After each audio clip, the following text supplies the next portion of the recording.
Սիրելի կարիճի համաստեղության տակ ծնվածներ, ես կարծում եմ, որ դուք դժգոհելու բացարձակ պատճառ չունեք, որովհետև նախկինում դուք ունեիք լայն հնարավորություններ եւ ներդրումներ կատարելու եւ երբ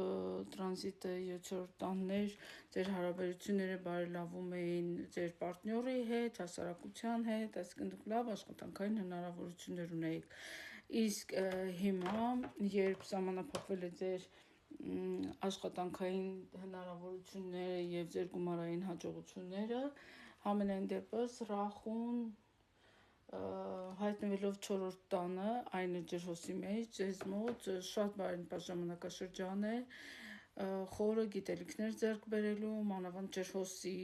մակարդակով, այսինքն տիեզերական, եւ դա շատ նպաստավոր ժամանակաշրջան է նաեւ անցած տարվա մայիսի 18-ից անշարժ գույքի ձեռքբերման, ես շատերին գիտեմ կարիճի համաստեղության տակ ծնվածներ, ովքեր հասցրեցին այս ժամանակահատվածում ունենալ տուն, նույնիսկ շատ գեղեցիկ ավարտուն տեսքի հասցրեցին, այնպես որ հանգստանում եք հիմա եւ խորը գիտելիքներ եք ուսումնասիրում։ Ջրհոսը նաեւ խորհրդանշում է աստղաբանությունը, այսինքն աստղաբանության հետ կապված գիտելիքները, ջրհոսը դա հոգեբանությունն է նաեւ,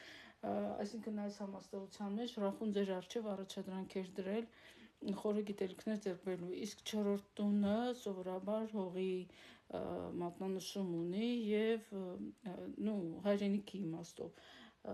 իսկ մարդու առումով իր խորը ներքնաշխարհը, այսինքն ստացվում է, որ դուք այնտեղից կարող եք լիքը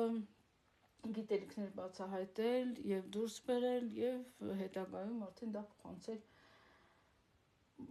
ուրիշներին։ Կարիճի մոտ բացի Յուպիտերից 8-րդ տանը այլ անբարենպաստ դիրք մենք չենք դիտարկում,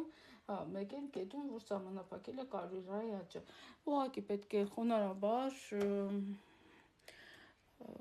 աշխատեք, եթե դուք աշխատանքային գործունեության մեջ եք, հաշվի առնելով, որ դուք այս պահին աննկատ ռեժիմում եք միացրած, նույնիսկ եթե շատ փորձեք բողոքել, հնարավոր է կորցնեք ձեր աշխատանքը, այնպես որ ավելի լավ է հանգիստ, խոնարհ, գեղեցիկ ձեր աշխատանքը պահեք, մինչև որ գետուն այստեղից կտեղափոխվի արդեն 9-րդ տուն եւ ձեր աշխատանքային հնարավորությունները կբարելավվեն։